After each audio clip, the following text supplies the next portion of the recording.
Ito na mga idol, ex-Justice Carpio mga idol, nanawagan na ng people power.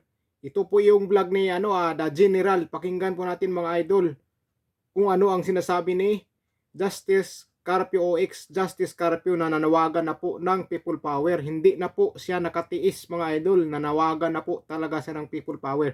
Pakinggan po natin mga idol yung vlog ni The Generals. Ayan mga idol oh. Pag-usapan natin ngayon ang article na sinulat ni ex-Supreme Court Justice Antonio Carpio. Isinare ito ni Doc Loren Badoy at ni Senator Bato de la Rosa. Sabi nga ni Senator Bato is a very powerful message itong sinulat ni Justice Carpio.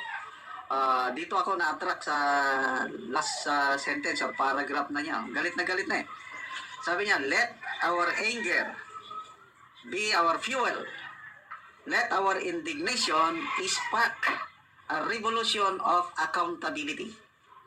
So, anong ibig niyo sabihin sa revolution of accountability? Kumilos na daw tayo, sabi niya. The betrayal must end. This theft, yung pagnanakaw. This theft must end. The silence must end. Tayo, yung mga nananahimik. The silence must end. The time to act is now. Kumilos na daw tayo, nananawagan na. Ano ito? Another people power? I don't know, with the former Chief Justice. Ang title sa kanyang article is The Blind Leading the Lost, a Nation Betrayed. Sino yung bulag na leading the lost? Tayo yung lost. Sino yung leader natin na bulag? So, meron siyang quote sa opening paragraph niya. Sabi niya, he who accepts evil without protesting against it is really cooperating with it. Quotation ito ni Martin Luther King Jr. Yung Black Africa, yung black leader sa US protest movement ng mga Black Americans. So, isang bayani, si Martin Luther King sa US.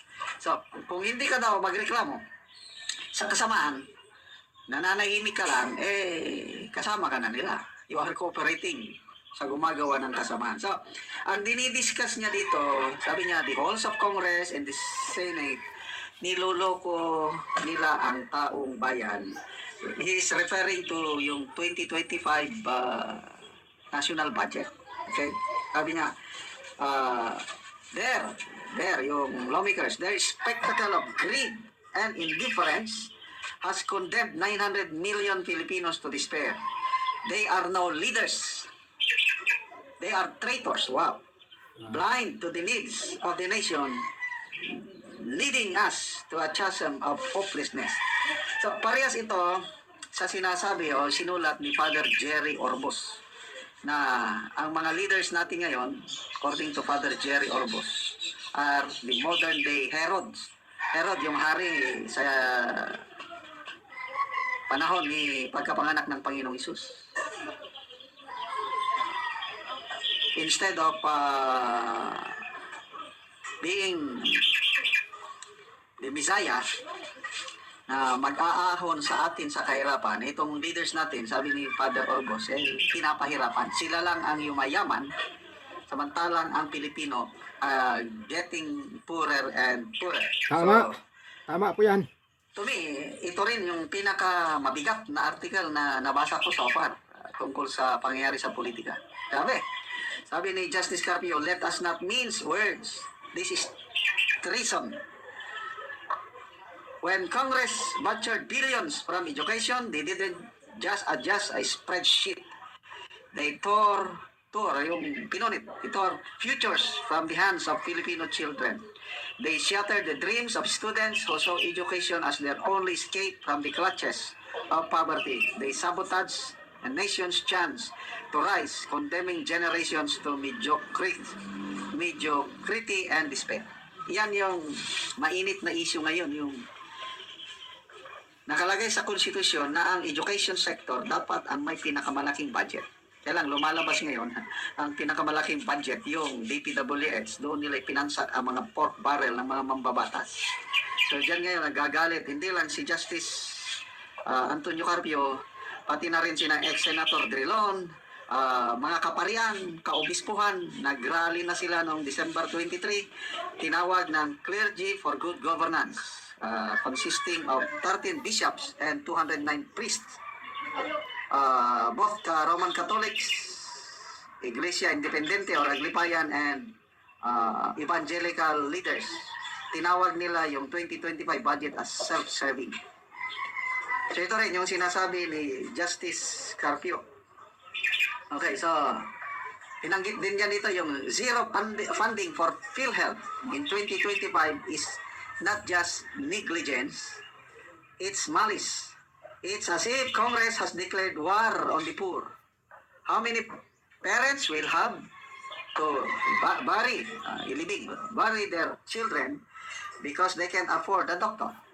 How many breadwinners will be crippled by illness, left to rot because our healthcare system has been gutted? Grabe. Noon nga, mga nakarang taon, may subsidy ang PhilHealth. So yun na nga mga idol, hindi na po nakatiis si ex-justice Antonio Carpio at nanawagan na po ng people power dahil po talaga sa pangyayari sa bansa natin ngayon. Garapalan na po talaga ang pangungurap sa bansa po natin, kaya hindi po nakatiis si ex-justice Antonio Carpio. Grabe naman talaga idol ang nangyayari ngayon. Hindi na po nakatiis mga idol at nanawagan na po talaga siya ng people power. Sana maraming makikinig ng mga tao para magkaalaman na. Biruin mo, napakarami na pong nakakapansin sa pangyayari sa bansa ngayon. Kahit ordinaryong tao, napapansin na po yung pangyayari sa bansa. Kaya yung si ex-justice Carpio hindi na po nakatiis at nananawagan na nga po. So yun lang yung babalita ko sa inyo mga idol, at nakuha ko lang yung video, napanood ko yung kay the General's viewpoint. Sana mga idol, kung bago ka lang sa channel ko, huwag sana kalimutan mag-subscribe mga idol at paki-like ng video at paki-hit ng notification bell mga idol para updated kayo sa mga susunod kong video kung solid po tayo mga idol. Paki-subscribe na po mga idol para sama-sama po tayo dito mga idol. Solid po tayo mga idol, wala pong iwanan. So ganun lang po mga idol. Ingat po kayo mga idol. God bless po sa inyo.